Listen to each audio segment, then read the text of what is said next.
Big बॉसच्या घरामध्ये राकेश बापटचा खरा चेहरा संपूर्ण महाराष्ट्रासमोर आलाय. कॅप्टन्सी उमेदवारी नाही मिळाली म्हणून भावड्याने अख्ख्या घराला वेठीस धरलेला आहे आणि त्यामुळे त्याचा ग्रुप सुद्धा तुटलेला आहे. नक्की राकेश बापटचं वागणं चूक होतं की बरोबर होतं? अनुश्री आणि राकेशमध्ये नक्की चूक कोणाची होती? सागर कारंडेचा जो पारा चढला होता तो चूक होता का बरोबर होता? प्राजक्ता शुक्रे घरातल्या कोणत्याही कंटेस्टंटच्या पाठीमध्ये कसा खंजीर खुपसू शकते याबद्दल बोलूया. करण आणि सोनालीचा जो इंडिव्हिज्युअल गेम चाललाय त्याबद्दल काय वाटतंय आणि टोळी गेम कसा खेळते या सगळ्याबद्दल बोलायचंय. तर चला एपिसोडची सुरुवात करूया. एपिसोडची सुरुवातच कॅप्टन्सी उमेदवारी टास्क पासून झाली. टास्क साधा आणि सरळ होता. जो बजर वाजवणार आहे तो प्लस राहिलेल्या कंटेस्टंट मधून 2 लोक येणार आणि ती 2 लोक आणि तो मिळून जी बाकीची कॅप्टन्सी उमेदवारीसाठी लोक आहेत त्यातील 2 लोकांना बाहेर काढणार. साधा आणि सरळ टास्क होता. आता पहिल्या ज्यावेळेस बजर वाजवला आयुषने त्यावेळेस तन्वी आणि ओमकार आले. आता हे साधं सरळ होतं. ही झुंडवाले गँगची लोक होती. थोडा रुचिताने विरोध केला, पण तन्वी नाही नाही बोलली. ते डायरेक्ट आरबीला काढतील वगैरे असं काहीतरी बोलली आणि तन्वी स्वतः तिकडे आली. आणि सुरुवातीलाच काय झालं की विशालला या लोकांनी उडवला. विशाल बरोबर प्राजक्तालाही उडवलं. आता प्राजक्ताच्या मनामध्ये हे कुठेतरी सल राहिली असणार की भाई तुम्ही मला का उडवलं? तुम्ही हेही करू शकत होता ना, की आरबी आणि मला शेवटपर्यंत ठेवू शकत होता आणि नंतर आरबीला कॅप्टन बनवू शकत होता. ही सल तिच्या मनामध्ये कुठेतरी राहिली असणार आणि नंतर तिच्या ज्या रिएक्शन आलेल्या आहेत प्राजक्ता, त्या यातून दिसत आहेत. रुचिताने विरोध केल्यानंतर तन्वीने ज्या पद्धतीने विशालला काढलेलं आहे, याच्यावरून असं कळतंय की तन्वीचं असं झालंय की की बेगानी शादी में अब्दुल्ला दिवाना.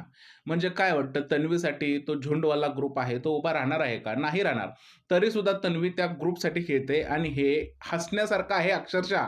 आणि त्याचं असं म्हणणं आहे की मला रुचिता आवडत नाही म्हणून मी त्यांच्या ग्रुपमधून जाऊन खेळते. नाही, असं अजिबात नाहीये. तू हे ओळखलं की अनुष्का आणि रुचिता ही खराब वागलेली आहे आणि हे संपूर्ण महाराष्ट्राने पाहिलेलं आहे. त्यामुळे मला त्या ग्रुपमधून खेळायचं नाहीये. तशी तन्वी शार्प आहे, पण तन्वीचा गेम असा झालाय की ना इकडली ना तिकडली, नक्की कुठली? असा गेम झालेला आहे. आता पहिल्या फेरीनंतर अख्खेच्या अख्खं झुंडवाला ग्रुप खुश होता. त्याच्यामुळे खालून विशाल बोलतोय, की माझी टोळी आहे, मी ओपनली खेळतो, तुम्ही मला टार्गेट करताय, सगळं ठीक आहे. आणि ज्यावेळेस ओमकार आणि तन्वी आली त्यावेळेस फिक्स होतं, की विशाल जाणार होता आणि प्राजक्ता जाणार होती. इथपर्यंत सुद्धा सगळं ठीक होतं.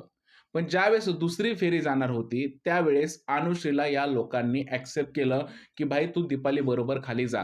आयुषनेच बजर वाजवला होता. आता दीपाली बरोबर अनुश्री खाली आल्यानंतर काय झालं?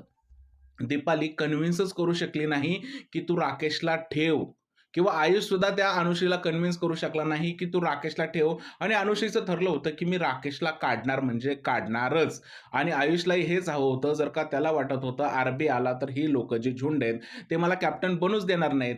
ते आरबीलाच कॅप्टन बनवणार.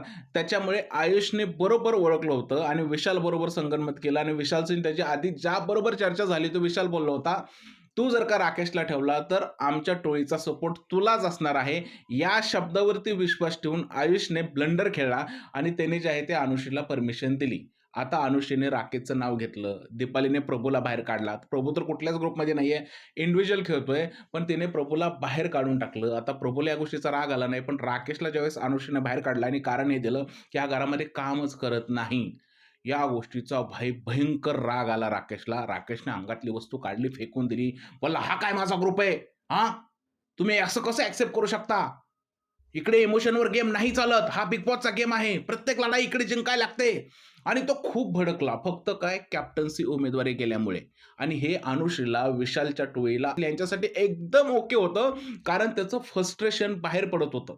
तो एवढा रागावला होता, की त्यांनी दिलेली बिग बॉसने प्रॉपर्टी अशी फेकून दिली. बाजूला प्रभू होता. ती प्रॉपर्टी प्रभूला लागू सुद्धा शकत होती. एवढा फ्रस्ट्रेट झाला, की आज जाऊन सगळ्या टीमवर भडकला. तुम्ही कसली माझी माणसं आहे, हे ते.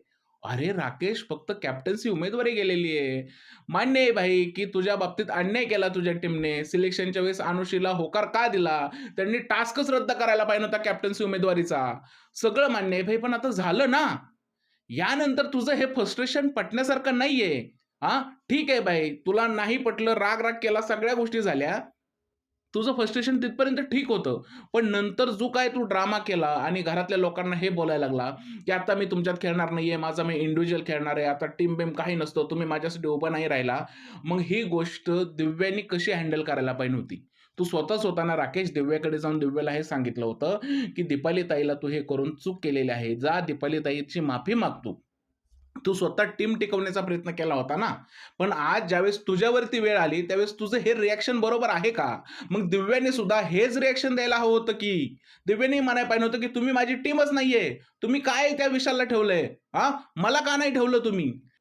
आणि दिव्याने सुद्धा अशीच तोडफोड करायला हवी होती. जसं राकेशचं म्हणणं बरोबर आहे, तसं मग त्यावेळेस दिव्याचंही म्हणणं बरोबर होतं की राकेश आता टीमचा लीडर होण्याचा प्रयत्न करतोय आणि घरातल्या म्हणजे त्याच्या टीमनेच ओळखलेलं आहे, की हा लीडर होण्याच्या लायकीचाच नाहीये.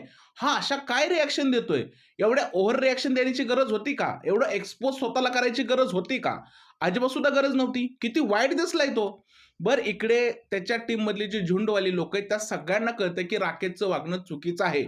बरं तो एवढ्यावरच नाही थांबला. तो एवढं बकबक करायला लागला, तो बोलायला लागला, "ती अनुश्री घरातलं काम करत नाही. तिची लायकी आहे का माझं नाव घ्यायची? ती मला असं कसं म्हणू शकते, की मी काहीच काम नाही केलं?" अरे ती म्हणू शकते.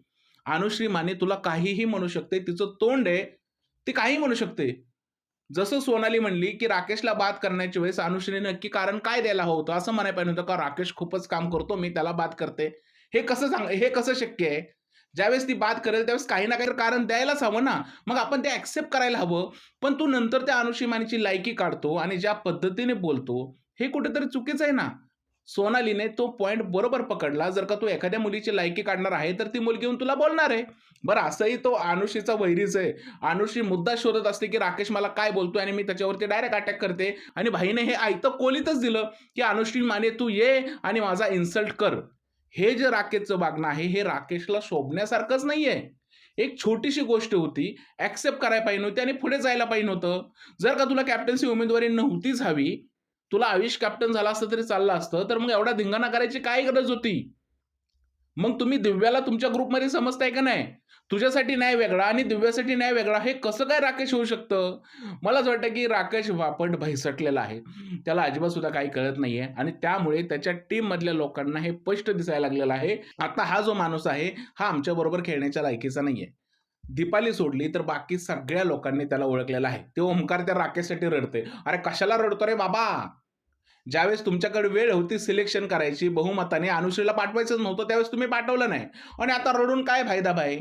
बरं ठीक आहे फेअर गेम झाला तुम्ही तिला पाठवलं त्यानंतर आता रडायचं काय. त्याला वाईट वाटलं म्हणून तू का रडतो रे बाबा. तुलाही कॅप्टन्सी उमेदवारी मिळावी यासाठी काही केलं नाहीये कोणी त्यामुळे तू कशाला म्हणजे रडतोय. एवढं बालिश कोण असतं यार मला समजत नाहीये. बर इकडे प्राजक्ता असेल किंवा करण असेल या सगळ्या लोकांना राकेशचं वागणं आवडत नाहीये. सागरला सुद्धा राकेशचं वागणं आवडत नाहीये किंवा सचिनला सुद्धा राकेशचं वागणं आवडत नाहीये. सागरची एक गोष्ट मला पटलेली आहे, की सागर म्हणतो, की एक्सेप्ट करा, की आपली सगळ्यांची चूक झाली, की आपण अनुश्रीला तिकडं पाठवलं.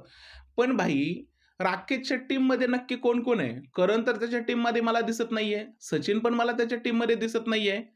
आता प्राजक्ता पण त्याच्या टीममध्ये दिसत नाहीये. प्राजक्ता म्हणते, की हे शेवटचं मी जे आहे त्याचं लेक्चर ऐकलेलं आहे. मला कळतो माझा गेम कसा खेळायचा. मला राकेशला लीडरच होऊन द्यायचा नाहीये. अरे मी तर म्हणतो बिग बॉसच्या घरात जेवढी लोकं आहेत, एक वेळ तुम्ही त्या करणवर विश्वास ठेवा. एक वेळ तुम्ही तन्वीवर विश्वास ठेवा. एक वेळ त्या रुचितावर विश्वास ठेवा. एक वेळ त्या विशालवर विश्वास ठेवा. पण ह्या प्राजक्तावर विश्वास ठेवू नका. प्राजक्ता ही केस खूप पुढे निघून गेलेली आहे. खूप शार्प आहे लिंबुनीच्या झाडामागे चंद्र लपला गं बाई. काय केलं तिने माहिती आहे ना, सुरुवातीला करणशी गोड बोलली, करणशी कॅप्टनशी उमेदवारी काढून घेतली. आता नंतर राकेशचं वागणं सुद्धा तिला पटत नाहीये. हे का पटत नाहीये? कारण तिच्या सुद्धा मनामध्ये कुठेतरी ही गोष्ट राहिलेली आहे, की भाई मी का नव्हते इकडे? म्हणजे राकेश जर का असं करू शकतो, तर मी पण करू शकते. पण आता बोलायचं कसं? कारण ती आठवडाभर कॅप्टन होती. करेक्ट आहे ना? त्यामुळे ती काहीच बोलू शकत नव्हती. पण तिने ओळखलेलं आहे, की भाई हां, याच्याबरोबर राहिले राकेश बरोबर आणि या टीममध्ये राहिले, तर आम्ही मागे जाऊ आणि राकेशच पुढे जाऊ. राकेश टीमला लीड करायचा प्रयत्न करतोय, हे सगळ्या लोकांनी ओळखलेलं आहे. आणि ज्या पद्धतीने त्याने आंदोलन केलं, की आता मी कामच करणार नाही, मी झोपणार आहे, मी हे करणार आहे, मी ते करणार आहे. किती बालिश होतं ते आणि काय फालतूपणा लावलाय त्या आंदोलनाचा. अरे त्याच्याच टीममधली लोकं म्हणायला लागली, की "अरे बास रे, नको हे करू. आम्हाला नाही पटत आहे." ती कुकडुकू वाजल्यावरती ती प्राजक्ता पण बोलली, "अरे मलाच त्रास होणार आहे, नको या गोष्टी करू." पण हा भाई करतोय. शेवटी बिग बॉसला याला कन्फेशन रूममध्ये बोलवायला लागलं आणि सांगायला लागलं, की "भाई तू घरातल्या बरोबर नाराज आहे, ठीक आहे. पण आमच्यावर का नाराज आहे? तू झोपतोय काय आणि माईक काय काढून टाकतोय?" अरे साधी कॅप्टन्सी उमेदवारी होती रे राकेश बापट. एवढं काही नव्हतं. एक गोष्ट मात्र झालेली आहे, की अनुषेने लावलेल्या आरोपानंतर हा भाई खूपच ॲक्टिव्ह झालेला आहे. अनुषेचे आरोप ते जरी चुकीचे असले, तरी सुद्धा याचा फायदा राकेशलाच होताना दिसतोय. कारण सगळीकडे म्हणजे राकेशचं एवढं नाव रिव्ह्यूमध्ये आपण कधी घेतलं होतं? अनुषेच्या आरोपानंतर घेतलेलं नाही. आज राकेशने जे काही केलंय, ते सगळ्या गोष्टी पाहिल्यानंतर एकच गोष्ट दिसते, की राकेश हा लीडर होण्याचा प्रयत्न करतोय. एका बाजूला विशाल आहे, एका बाजूला राकेश आहे आणि बाकी सगळे सवंगडी झालेले आहेत. म्हणजे काय 2 लोकं एका बाजूला झालेत आणि बाकी लोकं त्यांच्या टीम होण्याचा प्रयत्न करत आहेत. म्हणून सोनाली असेल किंवा करण असेल किंवा आता प्राजक्ता पण असेल, या लोकांचा गेम मला जास्त आवडायला लागलाय. का आवडायला लागलाय? कारण ही लोकं कुठल्याच गर्दीमध्ये मिक्स होत नाहीयेत. ही लोकं खेळतात आहे. त्या टोळीमधली जी अनुषी माने आहे, तिने जे राकेशवरती केलेले आरोप सोडले किंवा रुचिताने राकेशवरती केलेले आरोप सोडले, तर एकंदरीतच त्यांचा गेम खूप पॉझिटिव्ह चाललाय. आता निगेटिव्ह तर ही दीपाली सय्यद दिसते किंवा बाकी प्राजक्ता शुक्रे दिसते, की आज राकेश बापट तर खूपच निगेटिव्ह दिसायला लागलाय. यांना सुधारायची गरज आहे. हा जो झुंड आहे, जसं करण बोलला, की तुमची टोळी, तर यांचा झुंड आहे. तर खरंच त्यांचा झुंड झालेला आहे आणि या झुंडनी सुधारणं गरजेचं आहे. आणि प्राजक्ताने जो स्टँड घेतलाय किंवा करणने जो स्टँड घेतलाय तो ओके आहे. इकडे मला आयुष संजू जो आहे त्याचं सुद्धा कौतुक करावं वाटतंय. त्याने योग्य डिसिजन घेतलेला आहे. जर का आरबी तिकडे असता, तर आरबीने मॅनिप्युलेट करून स्वतःकडेच कॅप्टनशिप घेतली असती. आयुषला ती कॅप्टनशिप मिळवूनच दिली नसती आणि ते पोरगं भारी खेळलंय. आयुषने परफेक्ट गेम खेळलेला आहे आणि तुम्हा सगळ्यांना माहिती आहे, की इकडे दीपाली असेल किंवा आरबी असेल, ही जी लोकं आहेत, ही स्वतःसाठीच खेळतात आहे. ही त्यांच्या टीममधल्या लोकांसाठी खेळत नाहीयेत आणि ओपन दिसतंय, की राकेश बापट जो आहे, तो पोपट दिसतोय. बाकी काही सुद्धा नाहीये. करण शार्प दिसतोय, प्राजक्ता शार्प दिसते, आयुष संजू शार्प दिसतोय, इव्हन विशाल सुद्धा शार्प दिसतोय.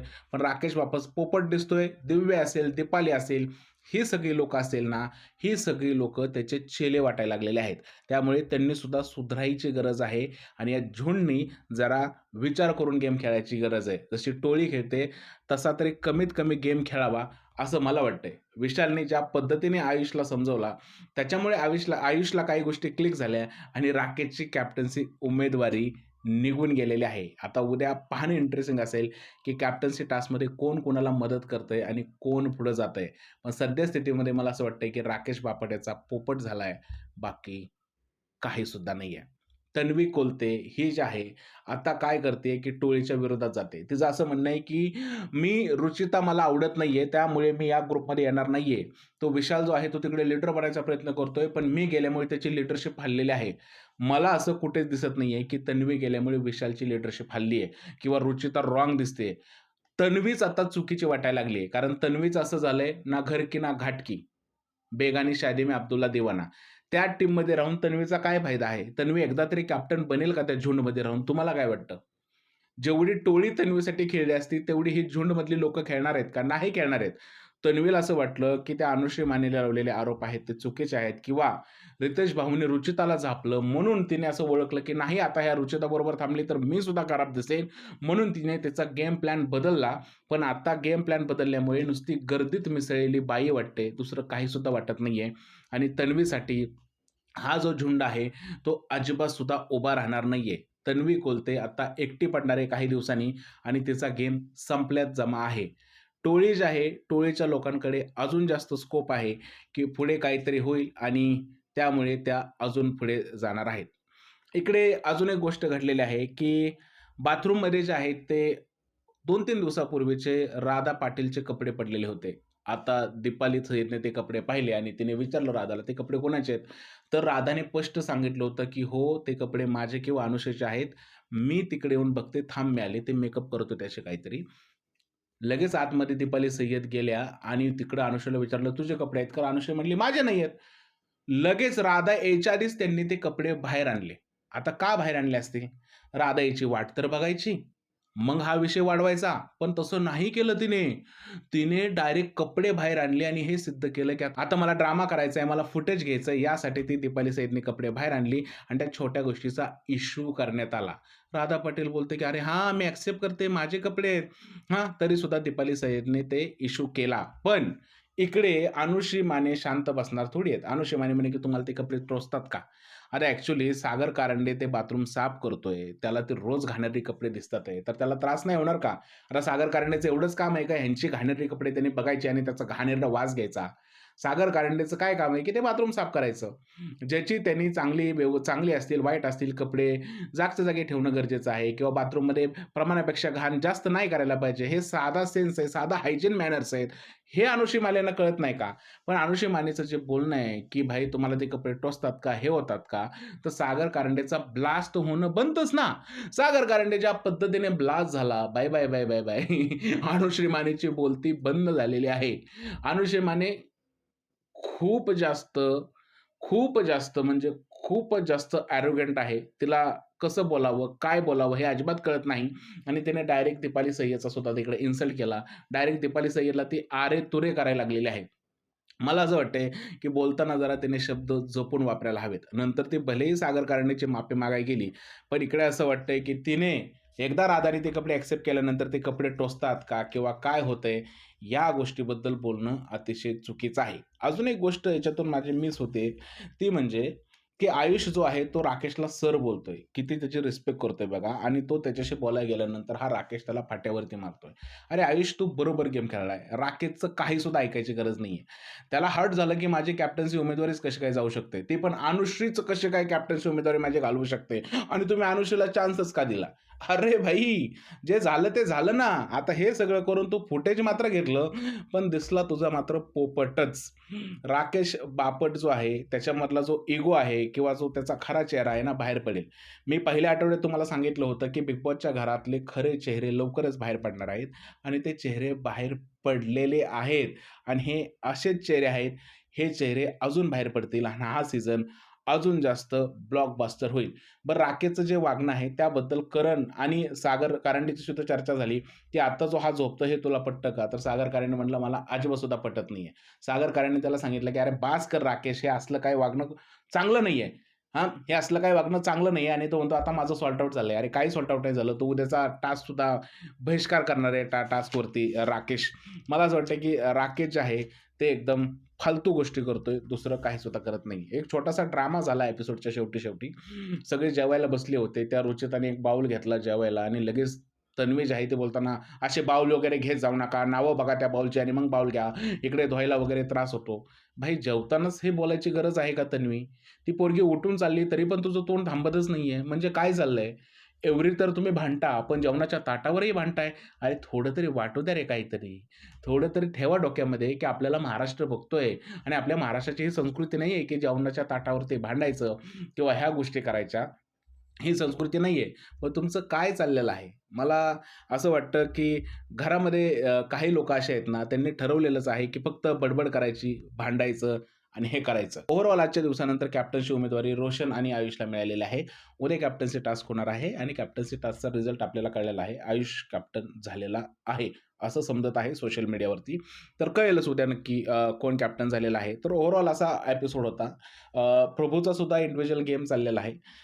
तर आजच्या एपिसोड मधल्या काही गोष्टी पाहिल्यानंतर मला स्पष्ट असं वाटतंय, की टोळी किती जरी निगेटिव्ह असली, तर त्यांचा गेम दिसतोय आणि झुंडमधली लोकं आपापसातच भांडत आहेत. अजून एक महत्त्वाची सूचना मित्रांनो, मी पाहिजेल असेल, तुम्हाला हवं असेल, तर प्रत्येक ओळी-ओळी सांगू शकतो. कारण हे सगळा एपिसोड लिहिलेला आहे मी.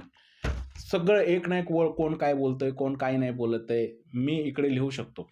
पण मित्रांनो त्याची गरज आहे का? तुम्ही एपिसोड बघितलेला असतो. प्रत्येक शब्दावर आपण लोकांना जज करायला नाही बसलोय. त्या मोमेंटला जज करायला बसलोय, ही गोष्ट लक्षात ठेवा. जर का तुम्हाला हवा असेल, तर हा रिव्ह्यू 1-1.5 तासाचा होईल आणि 1-1.5 तासाचा रिव्ह्यू कोण बघणार आहे? मला हे समजत नाहीये.